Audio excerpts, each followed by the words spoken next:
transgender police officer. And politely, I declined. Because honestly, what is the point? What are we trying to achieve here?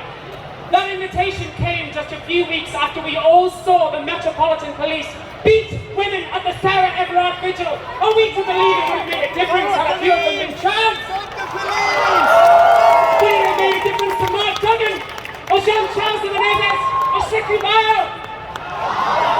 This government knowingly deports LGBT people to countries where they will be persecuted for being queer. Are we to believe that it would make a difference if there were more trans people working in the Home Office? Just last week, Labour leader Keir Starmer marched in the Pride Parade. Keir, I don't know if you're in the crowd today, babe.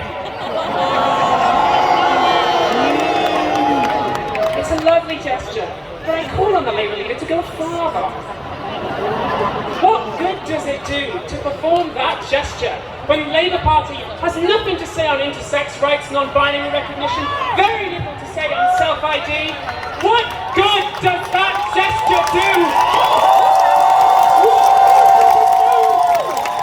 And some of the most transphobic politicians in this country are still members of the Labour Party!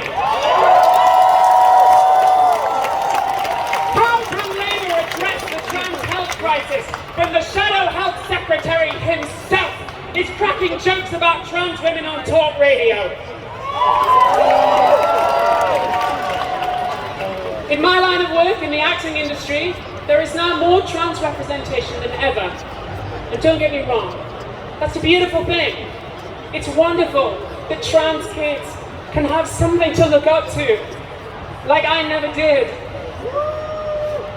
But if your school is allowed to dead name and misgender you, if your parents kick you out onto the street for being trans, if your local shelter or your local housing authority won't let you in because you're trans, then really what good does it do if Abigail Thorne is on fucking television?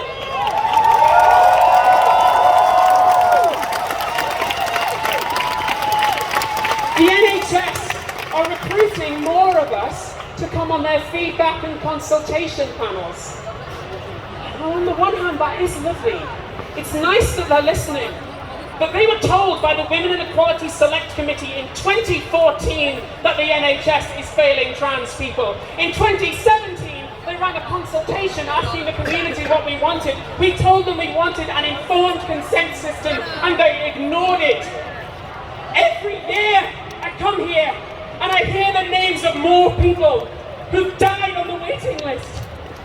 The people responsible for those deaths are not only still walking around free, they're cashing fat paychecks.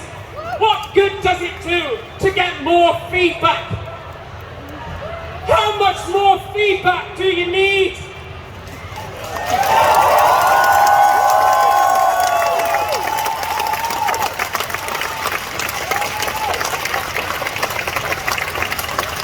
There are more people here than ever before, I think.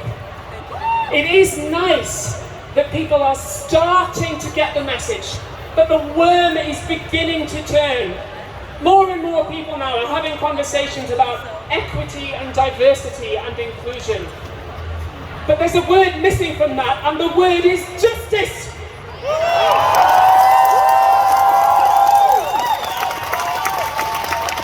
The police talk about diversity, so they don't have to use words like abolition. The NHS uses the words inclusion and listening, so they don't have to use words like investigations and resignation.